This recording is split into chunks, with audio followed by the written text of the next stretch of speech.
Magandang gabi muli mga katuklas. Dito muli tayo sa panibagong update ng ating mga video.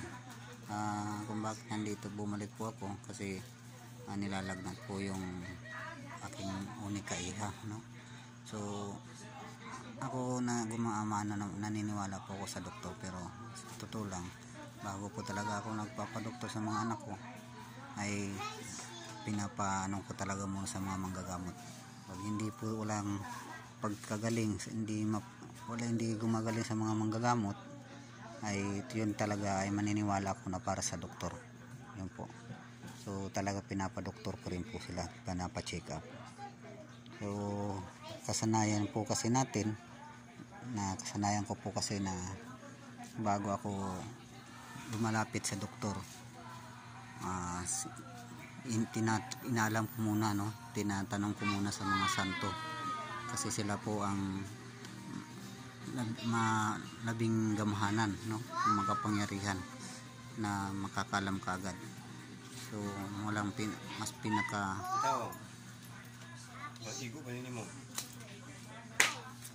ay salamat bag-umang gud kayo wa agad kayo sa nilas.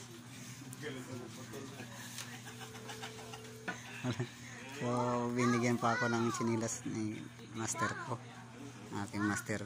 Bago mga katuklas, binigyan po ni master kasi nakita niya po yung sinilas ko mga katuklas ay putol na po, walang pambili. So salamat kay master mga katuklas. So bago yun po mga katuklas, no, inaano ko po talagang dumadaan po talaga ako sa mga sinaunang gawain bago ko lumalapit sa doktor.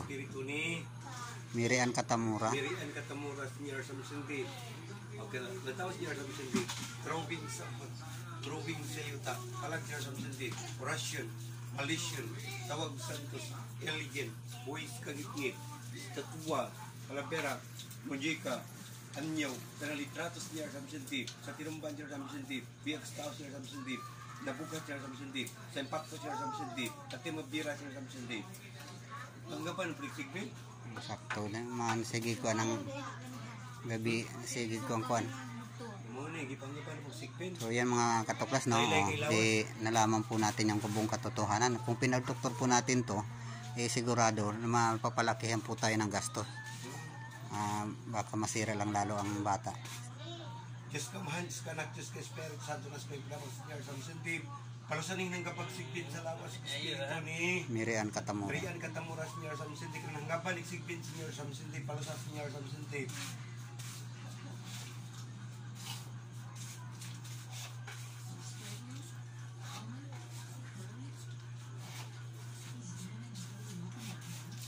So, tingnan nyo mga katuklas, kung dinala ko kaagad to sa doktor, so imbis na hindi sira ang katawan ng bata, ay lalo masisira dahil kung ano ituturok, mga examination na gagawin ng doktor, no?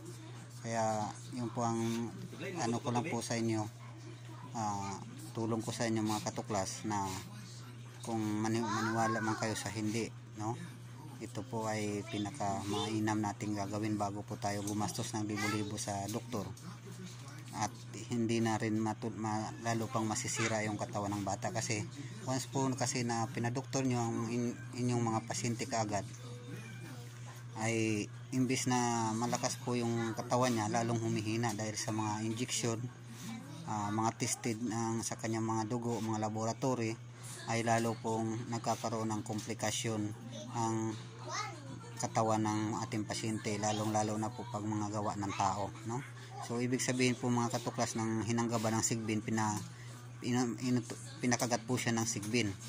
Yung gumawa nito mga katuklas is may alaga siyang sigbin, inutusan po yun ng mambabarang na ang batang ito ay ipakagat, no, hanggang sa para magkaroon po ng problema. Pag pinadoktor po kaagad kasi natin ito, sigurado magkakaroon ng maraming laboratory bago po siyang gagamutin, no, hanggang sa makukumpine po siya. Doon na po mag-uumpisa ang pagkasira, no, ng kanyang katawan. So yun na po, hanggang sa hindi nila malaman kung ano talaga yung tunay na sakit ng tao or ng ating pasyente, ay doon po nagkakaroon ng komplikasyon na talagang nagkakaroon na po ng komplikasyon tuloy, sa halip na yun lang ang gawa ng tao. Nagre-react po kasi ang gawa ng tao sa gamot, lalong lumulubo, no, ang mga gawa ng tao kaysa normal nating mga sakit. So nilalagnat po siya, ibig sabihin hindi normal, no. Kung normal po sana, naniniwala mo po tayo sa doktor, isang paracetamol lang po, dalawang paracetamol o 26 hours na 24 oras na ating gamot, ay magagaling na po ang ating pasyente. Pero pag ganito po gawa ng tao, ay hindi po yan, lalong-lalo lang po masisira ang katawan ng tao o katawan ng ating pasyente. Kasi sa dami ng mga examination, habang pinag-aaralan ng doktor, yun po ang nagiging komplikasyon, na hanggang sa humina tuloy ang ating pasyente sa halip na malakas ang kanyang pangangatawan. Nagtataka tayo minsan sa ating mga pasyente na sabihin natin, ang lakas-lakas pa lang ng anak ko, bakit ngayon ilang dalawang araw lang sobrang hina na, dahil po sa mga komplikasyon na ginagawang mga laboratory test. Yun po. So once kasi na pinadoktor mo ang mga gawa ng tao, ay lalo lang pong lumalala ang sakit ng ating pasyente. Yan po ang aking may papayo sa inyong mga katuklas. Ito muli ang inyong katuklas na si Bayani Katumura, wala na pong iba. Yun po itong ang aking may tutulong na mainam nating gawin, no, bago tayo magdesisyon, no, na ipadala natin sa ospital, ay anuhin po natin kung may malalapitan po kayong mga manggagamot, bago po kayo pumunta ng doktor, wala pong masama na ipaidaan nyo muna ng albularyo o manggagamot bago nyo po dalhin ng doktor. Kasi dito po naniniwala po namang sa doktor, pag hindi po kaya talaga, na lalong-lalo na po pag mga matitindi na yung sakit, ay pinapadala po ni Master talaga sa ospital. Yan po mga katuklas, maraming salamat sa kay Master at sa kay Senyor San Vicente Ferrer, sa ating Panginoong Hesukristo, at ng ating Amang nasa langit na siyang may gawa ng ating buhay, no, may bigay ng ating buhay at nagbigay ng ating sanlibutan.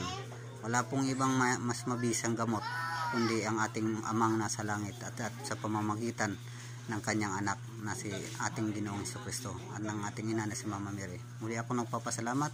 Ito ang inyong katuklas sa mga oras na ito, at sa gabi ito ang inyong katuklas, Edmundo Bayani Katamura. God bless and always. Hanggang sa muli. Bye bye. Maraming salamat. Ako'y nagpapaalam, at naway pagpalain tayo ng ating pong may kapal. Sa ngalan ng Ama, ng Anak, Diyos, Espiritu Santo. Amen. God bless and always. Bye bye.